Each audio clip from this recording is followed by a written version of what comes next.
નમસ્કાર વિદ્યાર્થી મિત્રો, ગગન ઓનલાઈન એકેડમીમાં આપનું હાર્દિક સ્વાગત છે મિત્રો. સ્ટાન્ડર્ડ હોય કે બેઝિક હોય મિત્રો, આપણે બધા સોલ્યુશન કરો. કેમ કે પેપરમાં એવું લખેલું નહીં હોય કે ભાઈ આ સ્ટાન્ડર્ડમાં ચોપડીમાં એવું પણ નથી લખ્યું ભાઈ સ્ટાન્ડર્ડનો છે કે બેઝિકનો દાખલો છે, એ ગમે તે હોઈ શકે. આપણે બધી તૈયારી કરવાની મિત્રો, બરોબર છે? ઓકે, તો મોડું ન કરતા દાખલો સ્ટાર્ટ કરીએ મિત્રો. દાખલો કંઈક એ પ્રમાણે આપેલો છે: દ્વિઘાત બહુપદી x² + 2x - 8 જે છે એને આપણે શૂન્ય શોધવાના છે. માર્ચ 2023ને રિલેટેડ બોર્ડનું પ્રશ્નપત્ર છે આ. તો શરૂ કરીએ. તો આપણે શૂન્ય શોધવાના છે એટલે માટે મિત્રો આપણે શું કરીશું? પહેલાં તો p(x) બરોબર શું લખીશું? 0 લખીશું, બરોબર છે? x² + 2x - 8 બરોબર 0 લખ્યું. પદાવલી આને p(x) નામ આપી દીધું. આના બરોબર 0 ના 0 લખ્યા. 8 ને ભાગ પાડો કે 2 મળે મિત્રો. પ્રથમ પદ પ્લસ છે અને અંતિમ પદ માઇનસ છે, એટલે ભાગલાના ચિહ્નો આપણે અસમાન જ લાવવા પડશે. તો બાદબાકી જ થવી જ પડશે, બાદબાકી જ કરવી પડશે. તો 4 દુ 8. તો 4માંથી 2 જશે એટલે 2 આવશે, મોટાની નિશાની પ્લસ, નાનાની માઇનસ. તો 4માંથી 2 જશે એટલે +2 થઈ ગયા. બંનેને શું આપી દો મિત્રો? x આપી દો. તો એ શું થશે? x² + 4x - 2x - 8 બરોબર 0. આની જોડી બનાવી દઈએ મિત્રો, બરોબર છે? તો આપણા જોડે અહીંથી x કોમન નીકળશે, રહેશે શું? x + 4, બરોબર. માઇનસ પણ કોમન નીકળશે, 2 એકા 2, 2 ચોક 8, એટલે બંનેથી 2 કોમન નીકળી જશે. તો પહેલા પદમાં x વધશે, બીજામાં 4 વધશે. બંનેના ચિહ્ન માઇનસમાંથી શું થઈ ગયા? પ્લસ. અહીંયા નથી નિશાન એટલે પ્લસ જ કહેવાય. એટલે બંનેમાં જુઓ, તમે જોઈ શકો છો મિત્રો કે અહીં આપણે બંનેમાં x + 4 અને x + 4 સરખા આવી ગયા. એને આપણે શું કહી નાખીએ? કોમન કાઢી નાખીએ. તો બંનેમાંથી x + 4 કોમન નીકળી જાય મિત્રો. તો બીજા કૌંસમાં શું વધે? x - 2 બરોબર 0. માટે x + 4 કૌંસ છોડી નાખું છું એટલે x + 4 બરોબર 0, અથવા x - 2 બરોબર 0.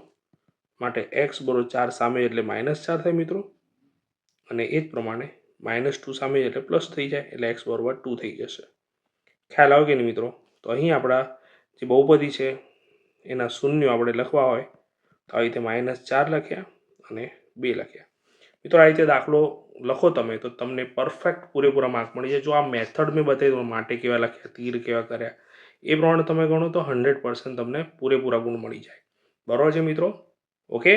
ઉપર નવા હો તો ચેનલને ખાસ સબસ્ક્રાઈબ કરજો અને બેલ આઇકોન દાબજો, જેથી તમને તરત જ નોટિફિકેશન મળતી રહે.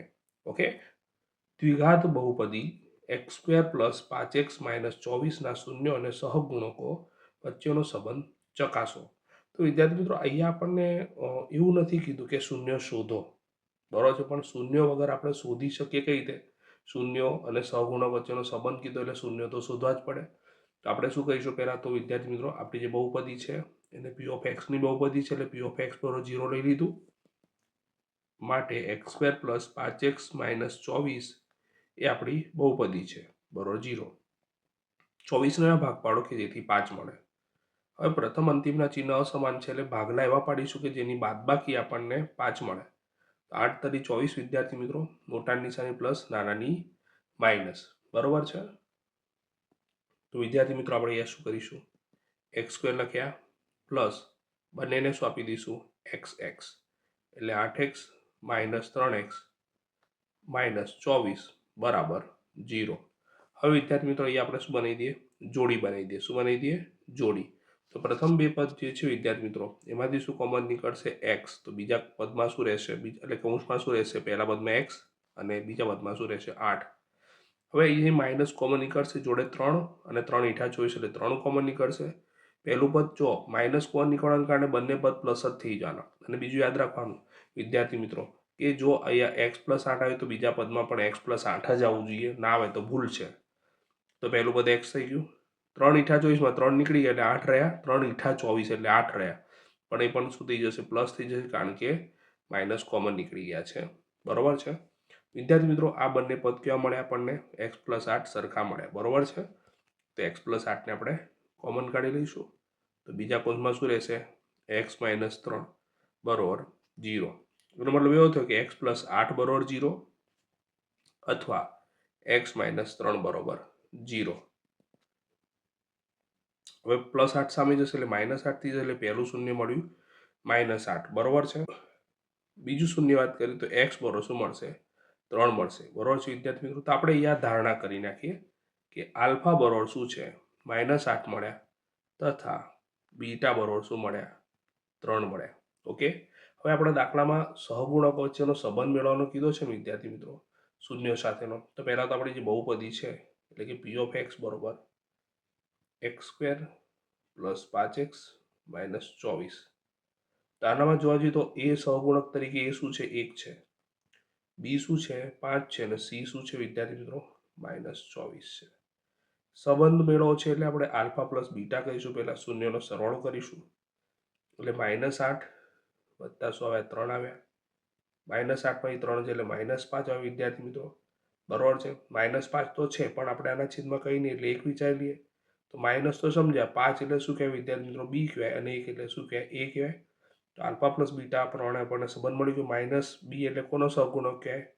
એક્સનો સહગુણક. કોનો કહેવાય વિદ્યાર્થી મિત્રો? એક્સનો સહગુણક. આખું લખજો પરીક્ષામાં સહગુણક એવું. જો 5 એ કોનો સહગુણક છે? એક્સનો. છેદમાં તો હંમેશા x² નો સહગુણક જ આવશે. x² નો સહગુણક. પદાવલી આપણી x ની હોય તો x લખવું પડે વિદ્યાર્થી મિત્રો, y હોય તો y, ને t હોય તો t લખવું પડે, s હોય તો s લખવું પડે. આલ્ફા ઇન્ટુ બીટા, તો આલ્ફા ઇન્ટુ બીટા એટલે -8 ગુણ્યા 3 થશે વિદ્યાર્થી મિત્રો, એટલે શું આવશે? -24. છેદમાં કંઈ નથી એટલે 1 વિચારો. -24 એટલે શું કહેવાશે? સી કહેવાશે. બરોબર કે નહીં? અને છેદમાં શું આવશે? એ. તો સી એટલે શું કહેવાય? અચળ પદ કહેવાય. અચળ પદનો સહગુણક ના બોલાય, અચળ પદ જ બોલાય. અને છેદમાં શું આવશે? x² નો સહગુણક. ખ્યાલ આવી વિદ્યાર્થી મિત્રો? આશા રાખું છું તમને ખ્યાલ આવી ગયો હશે. નેક્સ્ટ દાખલા તરફ જઈશું વિદ્યાર્થી મિત્રો. આપણો પ્રશ્ન છે દ્વિઘાત બહુપદી આપણને આ પ્રમાણે આપેલી છે, એના શૂન્યો શોધવાના છે. તો કોઈ પણ દ્વિઘાત બહુપદી હોય વિદ્યાર્થી મિત્રો, એના શૂન્યો શોધવાના એટલે આપણે પી ઓફ એક્સ બરોબર શું લખીશું? 0 લખીશું. હવે અહીં વિદ્યાર્થી મિત્રો પદાવલી જે છે એના પદ ક્રમમાં નથી, એટલે પહેલું પદ આવશે 6x², પછી આવશે -7x અને પછી લખે -3 બરોબર 0. 6 તરી 18. એ ખાસ ધ્યાન રાખજો, પેપર સેટની અંદર ભૂલ છે, અહીંયા ભૂલથી 3x અને અહીંયા 7 લખી નાખ્યા છે. તો વિદ્યાર્થી મિત્રો આગળ વધીએ. હવે આનું સોલ્યુશન કરીએ તો 6 તરી 18, 18 ને એવા ભાગ પાડો વિદ્યાર્થી મિત્રો, 18 ને એવા ભાગ પાડો કે જેથી 7 મળે, એટલે 9 દુ 18. પ્રથમ અંતિમના ચિહ્ન જુદા જુદા છે એટલે પહેલાનું માઇનસ ને બીજાનું પ્લસ કરીએ તો -7 મળી જાય અને બંનેને શું આપીશું? x આપીશું. તો વિદ્યાર્થી મિત્રો અહીંયા લખ્યા 6x². હવે ભાગલા લખીશું એટલે -9x વત્તા 2x ઓછા 3 બરાબર 0. હવે આપણે કોમન કાઢીએ વિદ્યાર્થી મિત્રો જોડી બનાવીને. જોડી બનાવી દીધી. અહીંથી આપણે 3 દુ 6 અને 3 તરીનો અને જોડે શું નીકળશે? x પણ છે. તો 3 દુ 6 પ્રમાણે 3 નીકળી ગયા એટલે 2 આવ્યા, x નીકળી ગયો એટલે x આવ્યો, ઓછા 3 તરી 9 પ્રમાણે 3 જતા રહ્યા, 3 વધ્યા અને x નીકળી ગયો એટલે 2x - 3. બંનેથી કંઈ કોમન નથી નીકળતું વિદ્યાર્થી મિત્રો, એટલે એક જ કોમન નીકળશે એટલે 2x - 3 બરોબર 0. તમે જોઈ શકો છો કે આ બંને કૌંસ કેવા મળ્યા વિદ્યાર્થી મિત્રો? સરખા મળ્યા. કેવા મળ્યા? સરખા. તો આપણે એને સામાન્ય કાઢી લઈએ, કોમન કાઢી લઈએ. તો 2x - 3 બીજા કૌંસમાં 3x + 1 બરાબર 0. હવે બંનેના શૂન્ય શોધવાના છે એટલે 2x - 3 બરોબર 0 લખી નાખ્યા અથવા 3x + 1 બરોબર 0 લખ્યા. મારે 2x બરોબર 3 સામે જશે એટલે પ્લસ થયા, એટલે x બરોબર 3. 2 ગુણાકારમાંથી ક્યાં જશે? ભાગાકારમાં. તો 1 શૂન્ય શું થશે? 3/2. 3x બરોબર 1 સામે જશે એટલે -1 થશે, માટે x બરોબર -1 છેદમાં શું આવશે વિદ્યાર્થી મિત્રો? 3 આવશે. તો આશા રાખું છું મિત્રો તમને ખ્યાલ આવી ગયો હશે. તો આપણા પ્રશ્ન જે છે એના શૂન્ય શું આવશે વિદ્યાર્થી મિત્રો? 3/2 અને -1/3. નેક્સ્ટ દાખલા તરફ જઈશું વિદ્યાર્થી મિત્રો. તો વિદ્યાર્થી મિત્રો દાખલો કઈ પ્રમાણે છે, દ્વિઘાત બહુપદીના શૂન્યોનો સરવાળો અને ગુણાકાર આપણને આપેલો છે. તો તે પરથી દ્વિઘાત બહુપદી મેળવવાની છે. તો મિત્રો જુઓ, શૂન્યનો સરવાળો આપેલો છે એટલે આલ્ફા પ્લસ બીટા બરોબર -1/4 આપેલા છે. આપણું સૂત્ર છે -b/a બરોબર, અહીં આપણે તો 1/4 જ આવશે.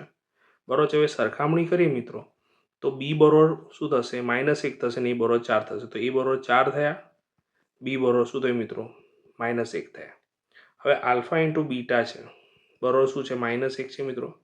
સૂત્ર દાખલે કે આલ્ફા ઇન્ટુ બીટાનું c/a છે અને -1 તો લખ્યા. હવે જો મિત્રો એની કિંમત હું 4 મૂકી દઉં તો સીના છેદમાં 4 ભરોશું તો -1 થયું, માટે સી બરોબર 4 સામે જ, એટલે 4 એકા 4 પણ શું થઈ જશે -4. તો મિત્રો જો આપણા જોડે શું થઈ ગયું, એ બી તો મળી ગયા, જોડે જોડે શું મળી ગયા, સી પણ મળી ગયા. સી શું મળ્યા -4. આપણે દ્વિઘાત બહુપદીનું સ્ટાન્ડર્ડ સ્વરૂપ મેળવ્યું છે, તો પી of x is equal to કે કૌંસમાં ax² plus bx plus C, બરાબર છે. એ લખ્યા, એની કિંમત 4 લખી, x² ને x², બીની કિંમત -1 લખી, પણ 1 લખવાની જરૂર નથી, એટલે સીધા શું લખ્યા x, અને સીની કિંમત શું લખી -4. તો આપણા પ્રશ્નનો શું આવી ગયો મિત્રો, જવાબ આવી ગયો. આશા રાખું છું મિત્રો તમને આ દાખલામાં પૂરેપૂરી ખ્યાલ આવી ગયો હશે. ઓકે, ગણેરામાં તમે એમ પણ કરી શકો, એ 1/4 છે ને મિત્રો, તો એ ઉપર નીચે 4 4 વડે ગુણી નાખો, બરાબર છે. તો તમે આમ ન કરવું હોય તો સીધું શું લખવાનું, કિંમત મૂક્યા વગર આલ્ફા બીટા વાળો -1 લખ્યા, એ સી બાય એ લખ્યા, -1/1 છે, તો એ 4 જોઈએ છે ને, એટલે આપણે ઉપર નીચે કેટલા વડે ગુણી નાખ્યા મિત્રો, 4 વડે ગુણી નાખ્યા. તો સી બાય એ બરોબર -4/4. તો જો એ તો 4 થઈ ગયા, બી -1 થઈ ગયા, અને સી શું થઈ ગયા -4. એટલે કાં તો આમ કરો, સીની કિંમત મૂકીને કરો, કાં તો ડાયરેક્ટ તમે આ રીતે પણ કરી શકો છો. તો આ અથવા બંનેમાંથી કોઈ પણ રીત વાપરવાની, બરોબર મિત્રો. ઓકે, તો વિદ્યાર્થી મિત્રો, દાખલામાં પણ એવું કીધેલું છે, દ્વિઘાત બહુપદીના શૂન્યોનો સરવાળો અને ગુણાકાર આપણને આપેલો છે, તે પરથી દ્વિઘાત બહુપદી મેળવવાની છે. તો પહેલાં તો શૂન્યોનો સરવાળો કેટલો આપેલો છે, આલ્ફા પ્લસ બીટા બરોબર 1, અને ગુણાકાર આપેલો છે આલ્ફા ઇન્ટુ બીટા બરોબર -6. ઓકે, હવે આલ્ફા પ્લસ બીટાનું સૂત્ર -b/a છે વિદ્યાર્થી મિત્રો, અને અહીંયા એકના છેદમાં કંઈ નથી, એટલે એક લઈ લીધા, બરોબર છે. અને અહીંયા આલ્ફા ઇન્ટુ બીટા એટલે શું કહેવાય, સી બાય એ કહેવાય, એટલે -6/1. તો બંનેના છેદમાં 1 છે વિદ્યાર્થી મિત્રો, એટલે આપણે સરખામણી કરીએ તો એ બરોબર શું આવશે, 1 આવશે, બરોબર છે. બી બરોબર શું આવશે, જો -b બરોબર 1 છે, એટલે બી બરોબર શું થઈ જશે, -1 થઈ જશે. અને સી બરોબર તો તમે જોઈ શકો છો, સી બરોબર શું છે, -6 છે. તો આપણા જોડે એબીસી મળી ગયા વિદ્યાર્થી મિત્રો. તો દ્વિઘાત બહુપદી શોધવી છે, તો દ્વિઘાત બહુપદીનું વ્યાપક સ્વરૂપ, દ્વિઘાત બહુપદીનું વ્યાપક સ્વરૂપ જે છે એ આપણે કે સ્વરૂપે લખીશું વિદ્યાર્થી મિત્રો. તો કે લખ્યા ax² પ્લસ bx પ્લસ શું લખ્યા, સી લખ્યા. એ લખ્યા, એની કિંમત 1 લખી વિદ્યાર્થી મિત્રો, 1 ગુણ્યા x² માઇનસ 1 ગુણ્યા x, અને સીની કિંમત આપણે શું મૂકી -6. કે લખ્યા, 1 જોડે કંઈ પણ ગુણ x² આવશે, 1 જોડે x ગુણો તો x જ આવશે, એટલે -6. તો આપણે લખીશું માટે માંગેલ જે બહુપદી છે, માંગેલ દ્વિઘાત બહુપદી શું થશે વિદ્યાર્થી મિત્રો, x² - x - 6 હશે. આશા રાખું છું વિદ્યાર્થી મિત્રો તમને દાખલામાં ખ્યાલ આવી ગયો હશે. આ રીતે તમે દાખલો ગણો વિદ્યાર્થી મિત્રો, તમને પૂરેપૂરા ગુણ પ્રાપ્ત થશે. ઓકે, નેક્સ્ટ દાખલા તરફ જઈશું વિદ્યાર્થી મિત્રો. દ્વિઘાત બહુપદી 4x² + 8x ના શૂન્યો તથા તેમના શૂન્યો અને સહગુણક વચ્ચેનો સંબંધ ચકાસો. એટલે આપણે પહેલા શૂન્ય શોધવાના છે વિદ્યાર્થી મિત્રો. એટલે આપણે પી ઓફ એક્સ બરોબર શું લખ્યું, 0 લખ્યું, બરોબર છે. પી ઓફ એક્સની જગ્યાએ 4x² + 8x લખ્યા. આપણી પદાવલી જે છે એ આ છે. ઓકે, આના બરોબર આપણે 0 લખ્યું. હવે બંનેમાંથી કોમન શું નીકળશે વિદ્યાર્થી મિત્રો, 4x કોમન નીકળશે, એટલે પહેલા પદમાં રહેશે x અને બીજા પદમાં રહેશે ફક્ત 2, 4 દુ 8 પ્રમાણે, બરોબર છે. 4 નીકળી ગયા, 2 રહ્યા, x પણ નીકળી ગયા, બરોબર 0. હવે શું થશે વિદ્યાર્થી મિત્રો, 4x બરોબર 0 અથવા x + 2 બરોબર 0. તો એ x બરોબર શું થશે, 0/4 એટલે 0 થશે, એટલે પહેલું શૂન્ય શું મળ્યું વિદ્યાર્થી મિત્રો, 0 મળ્યું. અને x બરોબર 2 સામે જશે એટલે માઇનસ થઈ જશે, એટલે -2. તો બીજું શૂન્ય શું મળ્યું આપણને વિદ્યાર્થી મિત્રો, -2. તો આપણે અહીં ધારણા કરી નાખી વિદ્યાર્થી મિત્રો કે આલ્ફા બરોબર 0 અને બીટા બરોબર આપણા જોડે શું છે, -2. ઓકે, હવે આપણે સ્ટાર્ટ કરીએ શૂન્ય અને સહગુણક વચ્ચેનો સંબંધ. તો પહેલાં આપણે શૂન્યનો સરવાળો લઈએ. શું લઈએ, શૂન્યનો સરવાળો. પહેલાં આપણે એમ કરીએ, આપણે પહેલાં પદાવલી જે છે એના ઉપરથી એબીસી મેળવી લઈએ, બરાબર છે. તો આપણી જે પદાવલી જે પી of x is equal to શું છે, 4x² + 8x, બરાબર છે વિદ્યાર્થી મિત્રો. તો અહીંયા છેલ્લું પદ લખીએ આપણે 0, કેમ કે અચળ પદ છે નહીં. ને u ઓફ એક્સ બરોબર ax² plus bx plus c સાથે સરખાવતા. આની સાથે સરખાવીએ વિદ્યાર્થી મિત્રો તો આપણને a બરોબર શું મળે? a બરોબર મળે 4, b બરોબર મળે 8 અને c બરોબર શું મળશે વિદ્યાર્થી મિત્રો? 0 મળશે. ઓકે, હવે શૂન્ય અને સહગુણક વચ્ચેનો સંબંધ મેળવવો છે એટલે આપણે શું કહીશું? પહેલા સરવાળો લઈએ તો આલ્ફા પ્લસ બીટા લીધા તો આલ્ફા પ્લસ બીટામાં આલ્ફા કેટલા છે? 0 અને બીટા કેટલા છે? -2. બરોબર છે, એટલે જવાબ આપણને ટોટલ -2 મળે. છેદમાં કંઈ નથી એટલે આપણે 1 વિચાર્યું તો માઇનસ લખ્યા. તમે જુઓ વિદ્યાર્થી મિત્રો, અહીં 2 અને 1 તો કંઈ છે જ નહીં અહીંયા, તો આપણે શું કરવાનું? ઉપર નીચે કેટલા વડે ગુણ્યા? 4 વડે ગુણ્યા, સરળતા માટે. તો 4 દુ 8 આવ્યા ઉપર અને નીચે કેટલા આવ્યા? 4 આવ્યા. કારણ કે એ છે ને 4 છે ને એટલે આપણે માટે છેદમાં 4 જોઈએ આપણને, એટલે આપણે ઉપર નીચે 4 વડે ગુણેલ છે. હવે જો થઈ ગયું સેટ, માઇનસ લખ્યા. 8 એટલે શું કહેવાય? બી કહેવાય અને 4 એટલે શું કહેવાય? એ કહેવાય. બરોબર લખીએ તો માઇનસ બી એટલે કોનો સહગુણક છે? એક્સનો સહગુણક. કોનો સહગુણક? એક્સનો સહગુણક. છેદમાં એ એટલે કોનો સહગુણક કહેવાય? x² નો સહગુણક. શેનો સહગુણક? x² નો સહગુણક. હવે એ જ પ્રમાણે વિદ્યાર્થી મિત્રો આપણે આલ્ફા ઇન્ટુ બીટા કરીએ તો આલ્ફા ઇન્ટુ બીટા એટલે શું થશે? 0 ગુણ્યા -2 થશે. એટલે યા તો 0 ગુણ્યા -2 તો 0 જ આવશે, પણ આપણે છેદમાં 4 જોઈએ એટલે ઉપર નીચે કેટલા વડે ગુણ્યા? 4 વડે ગુણ્યા. તો ઉપર 0 આવશે, નીચે શું આવશે? 4 આવશે. પણ 0 એટલે કોનો સહગુણક કહેવાય? યસ, 0 એટલે c અને 4 એટલે a. તો c એટલે શું કહેવાશે? અચળ પદ કહેવાશે. શું કહેવાશે? અચળ પદ. અને છેદમાં a એટલે શું કહેવાશે? x² નો સહગુણક. તો વિદ્યાર્થી મિત્રો આપણે દાખલો આ રીતે ગણવાનો છે. આ રીતે ગણો તો તમને પૂરેપૂરા ગુણ મળશે. ઓકે, નેક્સ્ટ દાખલા તરફ જઈશું વિદ્યાર્થી મિત્રો. તો વિદ્યાર્થી મિત્રો પ્રશ્ન એ પ્રમાણે છે, જેના શૂન્યોનો સરવાળો 8/5 અને ગુણાકાર 3/5 હોય તેવી દ્વિઘાત બહુપદી મેળવો. તો સર્વપ્રથમ સરવાળાની વાત કરી વિદ્યાર્થી મિત્રો તો આપણને આલ્ફા પ્લસ બીટા આપેલ છે, બરોબર, 8/5 આપેલ છે. આલ્ફા પ્લસ બીટાનું સૂત્ર આપણે જાણીએ છીએ વિદ્યાર્થી મિત્રો, -b/a, બરોબર, 8/5 થયા. એ જ પ્રમાણે આલ્ફા ઇન્ટુ બીટાની વાત કરીએ તો અહીંયા શું આપેલ છે? 3/5. અને આલ્ફા ઇન્ટુ બીટાનું સૂત્ર શું છે? c/a, બરોબર, 3/5 લખ્યા. જો સરખામણી કરીએ વિદ્યાર્થી મિત્રો તો a અને 5 તો સરખા આવી જ ગયા છે. છેદ જોવાના આપણે, આ દાખલો પૂછાય એટલે આપણે છેદ પરફેક્ટ કરવાનો, એટલું યાદ રાખવાનું. તો છેદ તો શું છે? સરખો જ છે, બરોબર છે, એટલે a બરોબર શું મળ્યું આપણને? સરખામણી કરતા 5 મળ્યા. હવે જો b બરોબર શું મળશે? તો -b બરોબર 8 છે એટલે b બરોબર શું થઈ જશે? -8 થઈ જશે. અને c બરોબર શું થશે? 3 થશે. તો આપણા જોડે abc મળી ગયા વિદ્યાર્થી મિત્રો. તો આપણે દ્વિઘાત બહુપદી શોધી નાખીએ તો p of x is equal to a કૌંસમાં ax² plus bx plus c લખ્યા, બરોબર છે. કે તો લખ્યા જ, a ની કિંમત શું લખી? 5 લખી એટલે 5x². b ની કિંમત -8 એટલે પ્લસની જગ્યાએ માઇનસ લખી નાખ્યા, જોડે લખ્યા 8. અને x પ્લસ c ની જગ્યાએ શું લખ્યા? 3. માટે માંગેલ આપણી જે બહુપદી છે, માંગેલ દ્વિઘાત બહુપદી શું મળી આપણને વિદ્યાર્થી મિત્રો? તો કે તો માત્ર સહગુણક પ્રમાણે લખેલા છે, એટલે કે જે છે કોઈ પણ સંખ્યા હોઈ શકે. તો માંગેલ દ્વિઘાત બહુપદી આપણી કઈ થશે? માંગેલ દ્વિઘાત બહુપદી આ થશે, 5x² - 8x, 5x² - 8x plus 3 થશે. આશા રાખું છું મિત્રો તમને દાખલામાં ખ્યાલ આવી ગયો છે. એકદમ સરળ દાખલો છે, પણ one of the most important દાખલો છે. ધ્યાન રાખજો, ખાસ પૂછવાની ખૂબ જ શક્યતા છે આ દાખલાની. તો વિદ્યાર્થી મિત્રો પ્રશ્ન એ પ્રમાણે છે, જેના શૂન્યોનો સરવાળો અને ગુણાકાર અનુક્રમે -3 અને 2 હોય તેવી દ્વિઘાત બહુપદી મેળવવાની છે.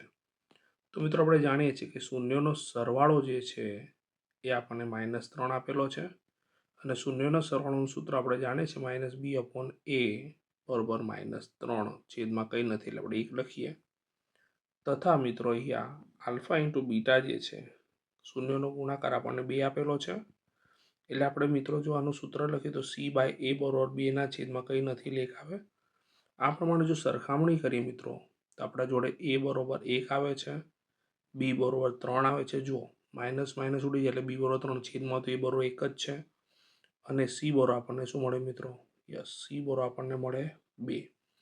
તો માંગેલ દ્વિઘાત બહુપદી આપણે લખીએ તો માંગેલ દ્વિઘાત બહુપદી, તો આપણે જાણીએ છીએ માંગેલ દ્વિઘાત બહુપદીમાં સ્ટાન્ડર્ડ સ્વરૂપ શું છે? પી of x is equal to કે કૌંસમાં એ એક્સ સ્ક્વેર પ્લસ બી એક્સ પ્લસ સી. બરાબર છે? કે તો લખ્યા જ મિત્રો. એની જગ્યાએ એક તો એક લખવાની જરૂર નથી, એટલે શું આવશે? X square. બીની જગ્યાએ લખ્યા 3 અને લખ્યા એક્સ, અને સીની જગ્યાએ લખ્યા મિત્રો 2. તો આપણા પ્રશ્નનો જવાબ શું આવશે મિત્રો? કે કૌંસમાં x square plus 3x plus 2, જે માંગેલ બહુપદી છે, જ્યાં ખાસ ધ્યાન રાખવાનું કે 0 નથી, આપણી શરત છે. ઓકે મિત્રો, ખ્યાલ આવી ગયો મિત્રો? જો મિત્રો તમે ચેનલ ઉપર હજુ પણ જો નવા હો તો ચેનલને ખાસ સબસ્ક્રાઈબ કરજો અને બેલ આઇકોન દબાવજો, જેથી તમને મારા જે પણ વિડીયો અપલોડ કરીશ એ વિડીયોના નોટિફિકેશન મળતા રહેશે. મિત્રો, હું જ્યારે ચેક કરું છું ત્યારે 90% વિદ્યાર્થી મિત્રો એવા છે કે માત્ર વિડીયો જુએ છે. તો વિનંતી છે કે હું જે મહેનત કરી રહ્યો છું એને તમારો સપોર્ટ જોઈએ, તો તમે સબસ્ક્રાઈબ ખાસ કરજો મિત્રો. ઓકે, ત્યાં સુધી આગળ વધીએ. દ્વિઘાત બહુપદીના શૂન્યોનો સરવાળો અને ગુણાકાર અનુક્રમે આપણને આપેલ છે, તો તે પરથી દ્વિઘાત બહુપદી આપણે લખવાની છે. તો વિદ્યાર્થી મિત્રો, અહીંયા આપણને શૂન્યોનો સરવાળો આલ્ફા પ્લસ બીટા શું આપેલો છે? -5/2 આપેલ છે. તો અહીં આપણે સૂત્ર લખીએ તો -b/a થશે, બરોબર -5/2 થશે. ઓકે, અને એ જ પ્રમાણે ગુણાકારની વાત કરીએ તો આલ્ફા ઇન્ટુ બીટા પ્રમાણે શું છે? c/a છે. સોરી, અહીંયા આપણે પહેલાં તો લખીશું, અહીં આપણે લખીશું 3/2 અને પછી એ લખીશું c/a બરોબર 3/2. આમ જોવા જઈએ વિદ્યાર્થી મિત્રો, તો એ બંનેના છેદ જે છે સરખા દેખાઈ રહ્યા છે, એટલે કે એ બરોબર 2 જ દેખાઈ રહ્યા છે. બરોબર છે, એટલે સરખામણી કરીશું તો એ બરોબર આપણને 2 મળશે. બરોબર જોઈએ તો બી બરોબર આપણને માઇનસ માઇનસ ઉડી જશે, એટલે બી બરોબર શું દેખાય છે? 5 દેખાય છે. અને સી બરોબર આપણને કેટલા મળે છે વિદ્યાર્થી મિત્રો? 3 મળે છે. તો આપણને એ બી સી મળી ગયા વિદ્યાર્થી મિત્રો, તો આપણે દ્વિઘાત બહુપદી લખી શકીએ. દ્વિઘાત બહુપદી જે છે એનું વ્યાપક સ્વરૂપ જે છે એ કેના ફોર્મેશનમાં લખીશું, કે જોડે આવશે, એટલે ax square plus bx plus C. Okay, જ્યાં કે 0 નથી, એ શરત છે. ઓકે, કે લખ્યા, એની જગ્યાએ 2 લખી, એક્સ સ્ક્વેરના એક્સ સ્ક્વેર લખ્યા, બીની જગ્યાએ 5 લખ્યા, એક્સના એક્સ લખ્યા, સીની જગ્યાએ 3 લખ્યા. આમ આપણી જે માંગેલ બહુપદી છે, જે દ્વિઘાત બહુપદી છે, માંગેલ દ્વિઘાત બહુપદી શું હશે? તો આપણી દ્વિઘાત બહુપદી જે છે એ શું હશે? 2x² પ્લસ 5x પ્લસ 3 હશે. આશા રાખું છું વિદ્યાર્થી મિત્રો તમને દાખલામાં ખ્યાલ આવી ગયો હશે. તો વિદ્યાર્થી મિત્રો, પછીનો દાખલો એ પ્રમાણે છે, ત્રિઘાત બહુપદી આપણને જે આપેલી છે એના શૂન્યોનો સરવાળો અને ગુણાકાર આપણે શોધવાનો છે. તો વિદ્યાર્થી મિત્રો, આપણી જે ત્રિઘાત બહુપદી જે છે એ લખીએ પહેલાં તો p of x બરોબર 2x³ વત્તા 3x² ઓછા 5x વત્તા 8 જે છે એને જે ત્રિઘાત બહુપદી જે છે એનું સ્ટાન્ડર્ડ સ્વરૂપ, વ્યાપક સ્વરૂપ એની સાથે સરખાઈશું. તો ax³ plus bx² plus cx plus d સાથે સરખાવતા, બરોબર, આની સાથે સરખાવીએ, આની સાથે સરખાવીએ વિદ્યાર્થી મિત્રો, તો આપણા જોડે a બરોબર શું આવે? 2, b બરોબર શું આવે? 3, c બરોબર -5 અને d બરોબર 8 મળ્યા. હવે આપણે અહીંયા શોધવાનું શું છે? શૂન્યોનો સરવાળો શોધવાનું છે. શૂન્યોનો પહેલા સરવાળો, તો શૂન્યોનો સરવાળો જે છે એ શું થશે? તો અહીંયા ત્રિઘાત બહુપદી છે એટલે શૂન્યોનો સરવાળો સૂત્ર alpha plus beta plus gamma, જે શું આવશે? -b/a આવશે. માઇનસ તો લખ્યા, બીની કિંમત શું છે? બીની કિંમત આપણા જોડે શું આપેલી છે? 3 આપી છે. શું આપી છે? 3. અને એની કિંમત કેટલી છે? 2. એટલે જવાબ શું આવ્યો? -3/2. હવે શૂન્યનો ગુણાકાર પૂછ્યું છે, તો શૂન્યનો ગુણાકાર વિદ્યાર્થી મિત્રો સૂત્ર ધ્યાન રાખજો આનું. શૂન્યનો ગુણાકાર એટલે આલ્ફા ઇન્ટુ બીટા ઇન્ટુ એમાં થશે, અને સૂત્ર આવશે -d/a. માઇનસ તો લખ્યા, ડીની કિંમત આપણા જોડે 8 છે અને એની કિંમત કેટલી છે? 2 છે. તો 2 ચોક 8 એટલે આપણો જવાબ શું આવશે? -4. તો આશા રાખું છું મિત્રો તમને દાખલામાં સંપૂર્ણ રીતે ખબર પડી ગઈ હશે. આ રીતે જો તમે દાખલો ગણો તો તમને પૂરેપૂરા ગુણ મળી જાય. ઓકે,